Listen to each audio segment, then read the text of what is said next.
오늘도 듣고 투자합시다. 4분만 투자해요. 반도체. 제목 중국 반도체 배터리 도전 한국의 긴장. 여러분, 반도체랑 에너지 저장 장치 ESS라고 들어보셨나요?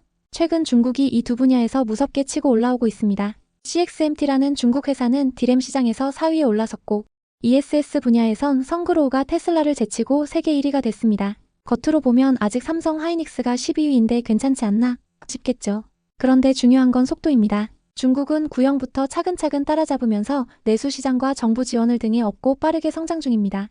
이 흐름이 이어지면 한국 기업은 기술 격차를 지켜내지 못하면 시장 점유율을 잃을 수밖에 없습니다. 즉, 반도체와 에너지 시장에서 시간 싸움이 시작된 겁니다. 전기전자. 제목 월풀, 트럼프와 손잡고 삼성 LG 견제.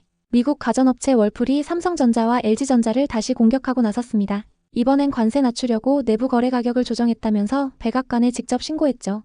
여기서 포인트는 단순한 가격 문제가 아닙니다. 미국은 자국 기업을 지키기 위해 정치적 무기를 쓰고 있다는 겁니다. 삼성 LG는 미국에서 점유율이 36%, 월풀은 20%에 불과합니다. 그러니 월풀이 트럼프 행정부와 손잡고 미국 우선주의를 활용하는 거죠. 결국 기업 경쟁은 제품만의 싸움이 아니라 정치와 외교의 싸움이기도 합니다. 투자자 입장에선 이런 무역 리스크를 꼭 계산해야 합니다. 기술 IT. 제목 규제에 막힌 한국 자율주행 택시. 미국, 중국은 벌써 자율주행 택시가 도로를 달리고 있습니다. 그런데 한국은 시험주행조차 거의 못하고 있죠. 한국은행은 이 상황을 강하게 경고했습니다. 자율주행 시장은 앞으로 10년 동안 매년 50% 이상 성장할 거라는데 한국은 택시업계 반발과 규제 때문에 제자리 걸음입니다. 이대로라면 더 싼 요금, 더 편리한 서비스를 원하는 소비자는 손해를 보고 결국 해외 기업이 국내 시장을 장악하게 될 겁니다. 과거 마차가 자동차를 막을 수 없었던 것처럼 흐름은 못 막습니다. 핵심은 얼마나 빨리 제도를 바꾸느냐입니다. 제목 서울은 택시 천국, 뉴욕은 자율주행 천국. 서울은 여전히 전통 택시 비중이 94%입니다. 반면 뉴욕은 12%, 런던도 14% 수준이죠. 왜 이렇게 차이가 클까요? 한국은 신산업 규제가 너무 강해서 새로운 서비스가 들어올 틈이 없었습니다. 심지어 한국 기업도 기술은 있지만 국내에선 못 쓰고 해외에서만 실험합니다.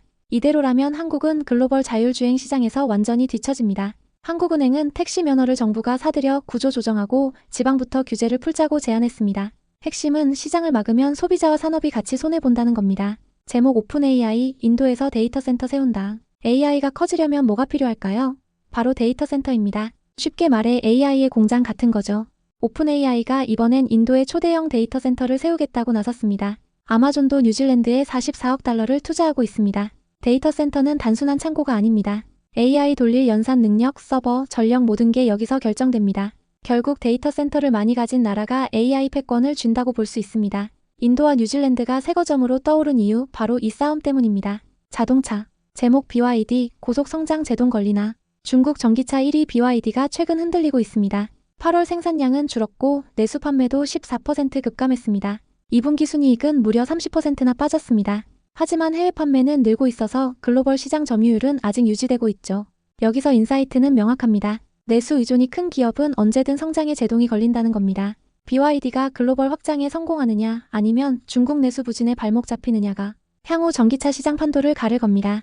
경제. 제목 관세 폭탄, 한국 기업 줄도산 위기. 미국이 철강, 의료기기, 구리 등의 고율 관세를 매기면서 한국 기업들이 큰 타격을 입고 있습니다. 수십억 원 규모 수출 계약이 하루아침에 무산되고 심지어 반덤핑 조사까지 확대되는 상황입니다. 이건 단순히 한두 기업 문제가 아닙니다. 무역 정책 리스크가 곧 산업 리스크라는 사실을 보여줍니다. 투자자라면 특정 기업이 아니라 산업 전체의 무역 리스크 노출도를 반드시 봐야 합니다. 세계 경제. 제목 대통령, 유엔 안보리서 첫 의장석. 이재명 대통령이 유엔 총회에서 기조연설을 하고 한국 대통령 최초로 안보리 공개 토의를 주재합니다. 트럼프, 이시바 총리 등과 회동 가능성도 있습니다. 이건 한국 외교의 위상이 올라갔다는 신호이자 국제무대에서 한국이 의제를 주도할 기회라는 의미가 있습니다. 안보경제 이슈가 연결되는 자리인 만큼 한국 기업에도 장기적으로는 긍정적일 수 있습니다. 제목 김정은, 딸과 함께 베이징 입성.